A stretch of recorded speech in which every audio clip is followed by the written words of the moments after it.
Ibu. Assalamualaikum warahmatullahi wabarakatuh. Waalaikumsalam warahmatullahi wabarakatuh. Baik, Ibu, perkenalkan saya Ulfa Media dengan NIM 23087191, Bu.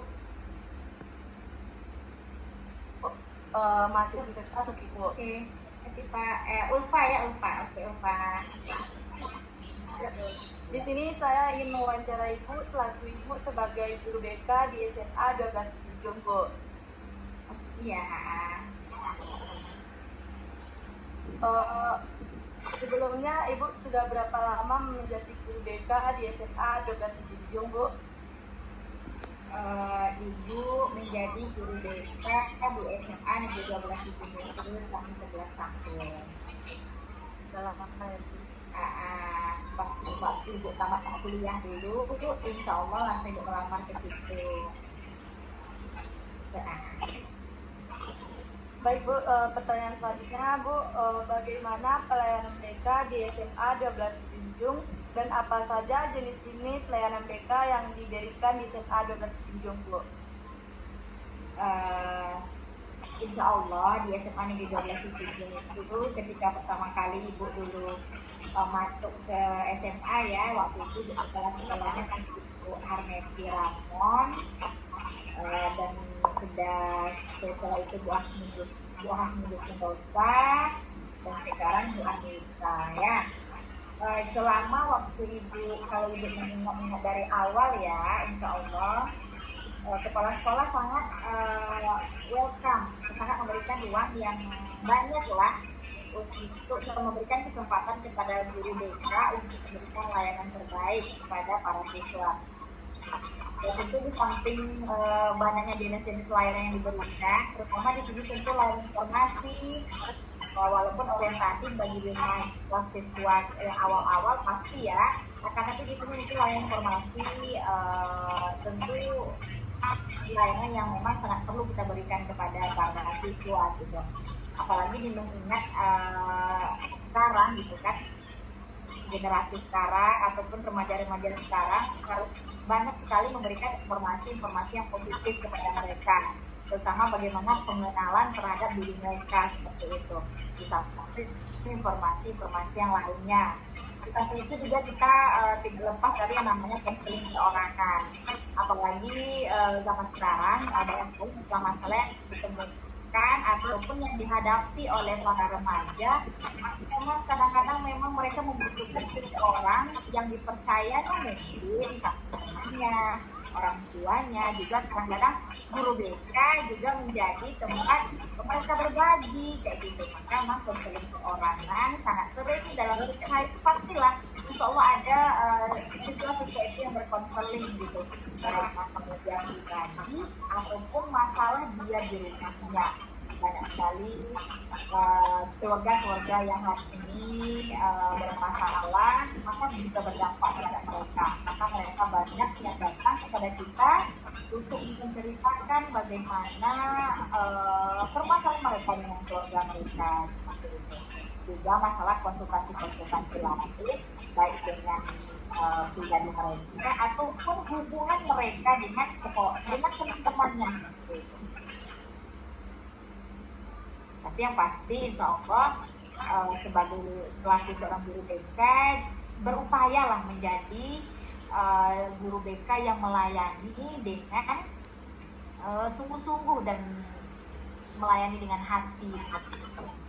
Seperti itu Ulfa. Baik, Bu, pertanyaan selanjutnya langsung saja ya, Bu. Oke,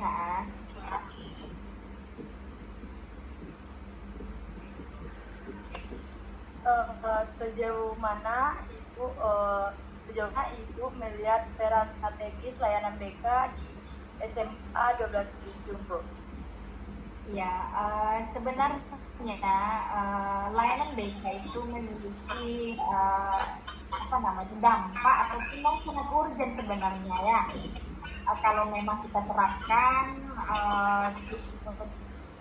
Polri ataupun alat-alat BK sebenarnya sangat, kalau sesuai dengan yang idealnya ya, maka rasanya tidak akan ada lagi permasalahan-masalah yang ditemui oleh siswa gitu.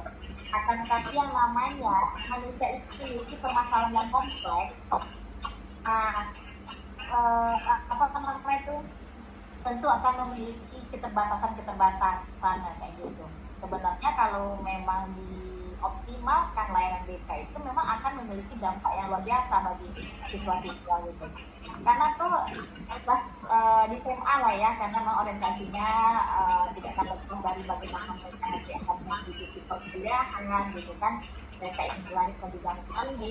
Ketika kita tanya gitu kan, jangankan jurusan pilihan jurusan ataupun tempat kuliah mereka nanti, kita mereka saja kita tanyakan, mereka kadang-kadang masih ada jawaban masih di tengah lah bu, kayak gitu kan, atau terserah lah bu nanti mau jadi apa kayak gitu kan. Sebenarnya kan memang masih ironis sebenarnya ya, kalau sudah besar, sudah anak SMA, atau anak TK saja kadang-kadang ketika ditanya apa cita-citanya gitu kan, jadi dokter ataupun jadi ibu guru ataupun yang lainnya ataupun jadi polisi katanya kan. Akan tetapi hari ini masih ada juga kita temukan beberapa waktu belakangan ini siswa-siswa kita itu ketika bertanya mereka masih banyak galau kayak gitu kan, kalau istilah udah sekarang nggak galau bu kayak gitu. Maka memang sangat diperlukan informasi-informasi ataupun peran strategi seorang guru BK dalam menggali potensi mereka dan menyadari kelebihan mereka dan mengeksplor diri mereka sendiri. Baik Bu, ya mungkin lanjut saja Bu pertanyaan itu apa kode etik yang paling sering Ibu tekankan dalam layanan BK Bu? Ya sebenarnya apa namanya mungkin azas ya bagaimanapun harus keterbukaan juga gitu kan. Kalau bagaimana mereka tidak terbuka, bagaimana kita akan menggali mereka gitu kan. Di samping juga ada kerahasiaan yang sangat penting.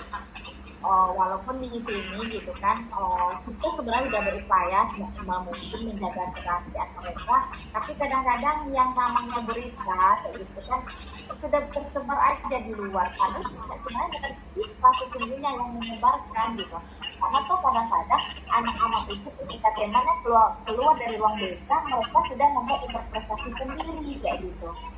Maka memang kalau kita sendiri kita upayakan insya Allah apapun mereka sampaikan yang pasti dari mulut kita tidak akan kita sebarkan, walaupun ibu tidak akan menjamin cerita-cerita yang lain akan keluar gitu ya, tapi yang pasti sebagai ibu, sebagai seorang guru BK, insya Allah kerahasiaan apapun yang akan disampaikan akan dipegang, kecuali mungkin ada seseorang ataupun pihak-pihak yang memang harus mereka mengetahui intinya masalahnya seperti itu. Ini kan kita lebih tekankan si Eva. Baik Bu. Selanjutnya Bu, apa saja prinsip utama yang selalu Ibu pegang saat menjalankan layanan BK Bu? Ya, prinsip yang harus ibu pribadi yang memang melayani mereka dengan hati, melayani dengan sepenuh hati, yang penting apapun kata orang, karena gini loh Ulfa, yang namanya dunia kerja gitu kan, apalagi kita sama guru, apalagi mungkin kita masih ada yang nggak sebelah gitu kan, karena tuh setiap kita itu punya pemikiran yang berbeda ya. Kalau mungkin masih ada beberapa orang mungkin menganggap kita remeh dan segala macamnya gitu kan, akan tetapi kita yakin dan percaya dengan prinsip kita, dan kita melayani mereka itu bukan dengan kepura-puraan, akan tetapi kita berusaha sesungguh mungkin dengan melibatkan yang sang pemilik hati. Ya, sang pemilik hati, bagaimana memang mereka itu bisa terbuka dengan kita kayak gitu kan. Mudah-mudahan apa yang kita berikan saran kepada mereka bisa mereka menerima dengan baik seperti itu. Dan juga yang penting Tifa, sehebat apapun kita, sepintar apapun kita menurut kita sebagai seorang guru, maka kita tidak pernah lepas dari mendoakan yang namanya siswa-siswa kita, yang namanya murid-murid kita. Toh yang menggenggam hati itu kan bukan kita. Kita yang bisa itu hanyalah memberikan saran, menyampaikan kepada mereka, dan juga mereka kembalikan kepada diri mereka. Mereka lah nanti akan menjalankan. Dan tapi yang pasti, yang namanya manusia, maka tidak akan pernah lepas dari yang namanya pemilik manusia itu sendiri. Ibu, itu yang harus ibu ibu bawakan ke dalam diri ibu sendiri, itu bagaimana melibatkan sang pemilik hati agar siswa-siswa itu bisa mereka menjadi lebih baik. Gitu. Kalau itu Cipa,